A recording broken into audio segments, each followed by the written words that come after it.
All right, so I'm going to be talking about sports media guy, objectivity, and sports journalism. So the reading starts off with Red Smith, an incredible sports writer for the New York Herald, Tribune, and Stanley Woodward, the editor. And Woodward did not like that Smith was making athletes to be like gods, like otherworldly beings. So the reading goes on to say objectivity in journalism developed during the emergence of a more professionalized press in the late 19th and early 20th centuries.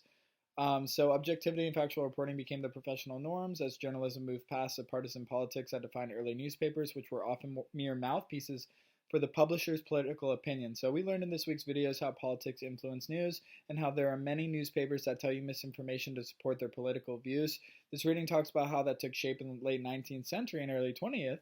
I wonder how we went from politically driven to being objective in the early 20th century back to nowadays being politically driven. I believe social media and Trump's first run at president had a big influence on the news having an agenda. So Trump versus Hillary really separated people with social media fueling the fire. I think the news realized, oh, we can get more clicks. We are far, one side or the other. This leads to less objectivity, and this ties into the fake news assignment we did this week. So the reading says teams do not need the free publicity that newspapers give them. They have the means to connect with fans directly through digital and social media, which means fans have a choice in the type of coverage they get. So basically, social media has taken over where fans are going to see and what they want to see based on their feelings about the team. So, this kind of ties into the politics of left versus right on social media. People see what they want to see. Social media has encouraged reporting bias about sports teams and politics through this. The algorithms support this as well because they show you what you want to see and what you don't, and they'll just continue to show you that until you're in a deep rabbit hole. So the reading talks about how in sports journalism, objectivity emerged as a professional norm later in the 20th century. It does make me think that political agendas were pushed in sports early on. In my opinion, politics is left out of sports on a day-to-day reporting basis nowadays. But the second something happens, like Colin Kaepernick taking a knee for the national anthem, that's when politics force themselves into sports. You can see where sports journalists and news papers lie on the left to right scale.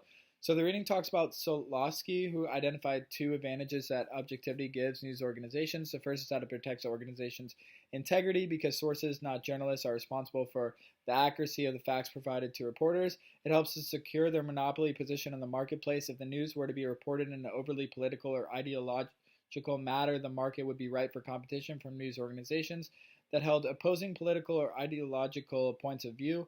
By reporting the news objectively, reader loyalty to a newspaper is not a function of the ideology of the newspaper. It is rather based on the thoroughness of the news coverage, subscription costs, delivery services, or some tangible factor of that the newspaper can control. So when I think about my future career, I want to report on news as objectively as I can. The reading says we can't ever be totally objective, and I understand that, but we can be as close as we can as human beings with feelings and thoughts about a situation. So, the reading says objectivity is not the goal, fairness and accuracy are. So this is something that's been harped on the entire program. The public deserves fairness and accuracy. People will easily listen to bias nowadays, but that hurts the community. I just want to always remember that it's my duty to report what happened without my own personal thoughts and never let politics get in the way of what I write and report. The article goes on to say, talk about sports journalists. You maybe shouldn't be a fan of the team that you report on because it can include bias. I definitely disagree with this because I think that some of the best content comes when sports journalists report on a team they care much about. It can be funny to hear a journalist mention how upset he or she is with the team. I think Stephen A. Smith is one of the most famous and successful sports journalists right now, and he loves the Knicks. When he's forced to discuss the Knicks, he is so funny to listen to because he becomes a fan. He is so upset about it. Other fans can relate to that. I also think the fantasy football podcast I listen to, they love the Cardinals. When they have to talk about the Cardinals, it is so funny to listen to because they're so upset about the Cardinals. And so I just think it's funny when you report on a team and you also know a lot about that team. If I was reporting on the Colts, I could give you the best takes ever because I know all about the team.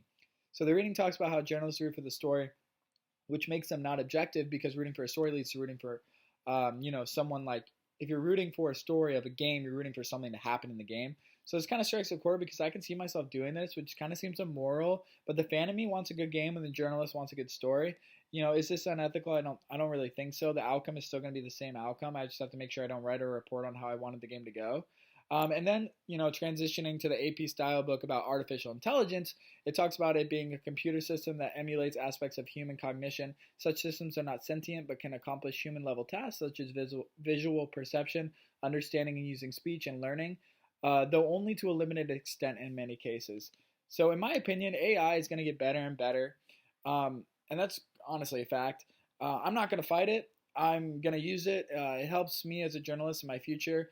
One of our journalistic resources we got early in the program was AI, which was Quillbot. And this helps me a lot. Like, I use it sometimes to help, like, rewording. And, as long as we're using AI ethically and it doesn't replace our work, we can use it as a tool to help us as journalists. So that's how I think it's going to impact us. And I think it would be ethical if we use it this way. Thank you.